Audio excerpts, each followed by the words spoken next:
I'm 81 years old, and I don't have any friends left. That's not me being dramatic. It's just the truth. At this age, you stop softening things. You either say them as they are, or you don't say them at all. So, I'll say it. When you're young, friendship feels permanent. You sit with people, laugh with them, share small pieces of your life, and somehow it feels like this will last. Like you found your people, and that's it. It doesn't. In my 20s, I had a group of friends I thought would be in my life forever. We met almost every week. Same place, same jokes, same stories. We talked about the future like it was something we'd all walk into together. One of them used to say, "No matter what, we stay like this." We believed him. Back then, it was easy to stay close. Nobody had much responsibility.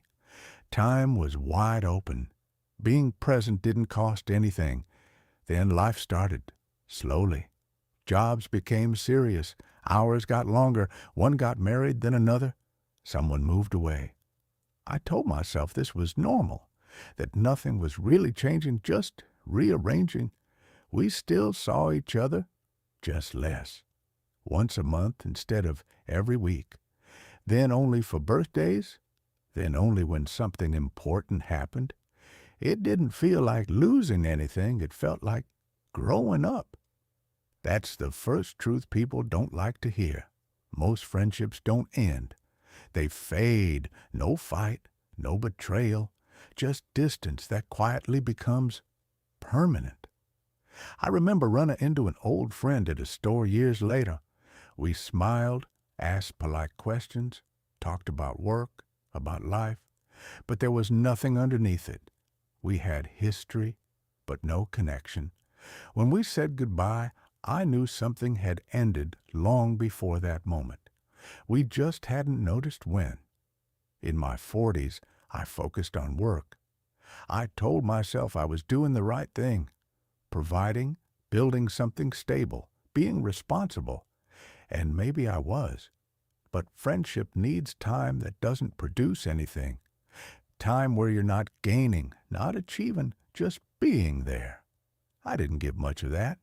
If someone called, I was busy. If we planned something, I sometimes canceled, always with a good reason, always thinking, we'll catch up later. Later is a dangerous word. One of my closest friends died in his early 50s. Heart attack. Sudden. I hadn't spoken to him in years. I went to his funeral and stood there feeling like I didn't belong. People talked about how kind he was, how present he was in their lives. I realized I didn't know who he had become. That's a strange kind of loss. Not just losing a person, but realizing you had already lost them long before they were gone. After that, I tried to reconnect with a few people, made some calls, met for dinner, but something had shifted. We weren't the same anymore. Life had shaped us differently. The conversation felt forced in places, quiet in others. It wasn't bad. It just wasn't what it used to be. That's another truth. Time doesn't just create distance. It changes people. And sometimes you don't grow in the same direction. Later in life, I had what I thought were friendships, colleagues, neighbors, people I saw regularly. We laughed, talked, shared parts of our routines. But those connections were built on proximity. When I retired, they slowly disappeared. Not out of cruelty, just because I was no longer part of their daily life. If you're not around, you're easier to forget. That's the part that's hard to accept. Most friendships depend on being regularly present. Without that, they weaken. And if you don't actively hold on to them, they slip. I used to think I was a good friend. I showed up when it mattered. I didn't betray anyone. I cared. But caring quietly, without action, doesn't hold relationships together. Friendship is built in small things. calls with no reason, visits with no occasion, time given without expecting anything back. I did those things sometimes, not enough. And that's the ugly truth. It's not big mistakes that end most friendships. It's neglect. Small, repeated, unnoticed neglect. You don't call today, then not tomorrow. Then it feels awkward to call at all. You skip one meeting, then another. Eventually, you're no longer part of the rhythm, and life fills the space you leave.